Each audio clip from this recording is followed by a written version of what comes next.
हरियाणा में विधानसभा चुनाव की तारीखों का ऐलान हो चुका है। इसके साथ ही शुक्रवार शाम राज्य में आचार संहिता भी लागू कर दी गई। वहीं फतेहाबाद से बीजेपी के राज्यसभा सांसद सुभाष बराला ने कहा कि चुनाव को लेकर बीजेपी पूरी तरह से तैयार है और पार्टी की टीम बहुत पहले से ही चुनाव की तैयारियों में लगी हुई थी। चुनाव की घोषणा हो चुकी है तो बीजेपी की कैसी तैयारी?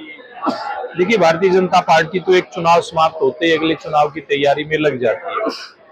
आज आप देख रहे हो, प्रांत स्तर पे हमारी छोटी छोटी बैठकों से लेकर के और विधानसभाओं की बैठकें ये हमारी लगातार चल रही हैं। आज भी मैं टोहाना की विधानसभा की हमारी बैठक थी, जो बूथ के कार्यकर्ता हूँ उसमें से होकर के आया हूँ। फतेहाबाद में भी बैठक चल रही है। सब जिलों के अंदर हमारी बैठकें चल रही है और हमारी तैयारी ऊपर से लेकर के और नीचे यानी कि बूथ तक पूरी है और कार्यकर्ता तैयारी के अंदर जुट गया है।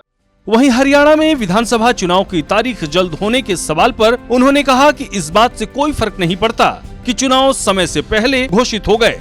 हम चुनाव के लिए पूरी तरह से तैयार हैं। तो समय से पहले ये जो इलेक्शन है वो डिक्लेयर नहीं हुए, देखिए इसमें कोई खास बात नहीं होती। हमारी तैयारी तो बहुत पहले से है।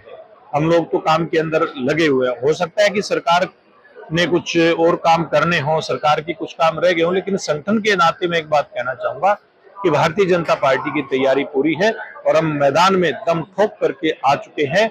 और जैसे देश के अंदर सरकार नेहरू जी के बाद पहला कोई प्रधानमंत्री तीसरी बार है, यानी कि पहली उसके बाद ये पहला मौका है कि तीसरी बार किसी पार्टी की सरकार बनी है। ऐसा ही मौका हरियाणा प्रदेश के अंदर होगा और हमारी तीसरी बार सरकार हरियाणा प्रदेश के अंदर भारतीय जनता पार्टी की नायब सैनी के नेतृत्व में बनेगी।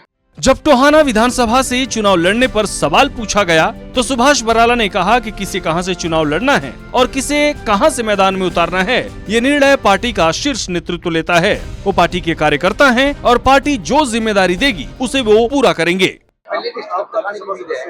जी, क्या लगता है कि हम एक्सपेक्ट करें कि आप चुनावी मैदान में? देखिए, भारतीय जनता पार्टी की हमारी सर्वोच्च टीम तय करती है कि कौन मैदान में आएगा, लेकिन मैं एक बात कहता हूं, भारतीय जनता पार्टी का प्रत्येक कार्यकर्ता टोहाना विधानसभा क्षेत्र से कैंडिडेट है, वही चुनाव लड़ेगा। कमल का फूल पार्टी किसी के हाथ में दे करके भेजे और सुभाष बराला भी कार्यकर्ता के नाते काम करेगा।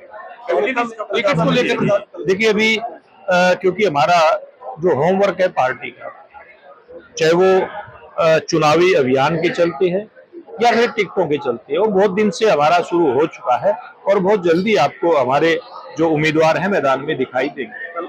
वहीं कोलकाता में मेडिकल स्टूडेंट के साथ हुए जघन्य घटनाक्रम पर बोलते हुए उन्होंने कहा कि पश्चिम बंगाल में ममता बनर्जी की सरकार में जो जिस प्रकार से गरीब और महिलाओं का उत्पीड़न हुआ है वो निंदनीय है। सुभाष बराला ने कहा कि पश्चिम बंगाल की सरकार पीड़ित परिवार को तुरंत न्याय दे, अपराधी जेल पहुंचे और न्याय की मांग को लेकर आंदोलनकारियों की जो मांगे हैं वहां की सरकार उसे पूरा करे। सूर्या समाचार के लिए फतेहाबाद से जशपाल सिंह की रिपोर्ट।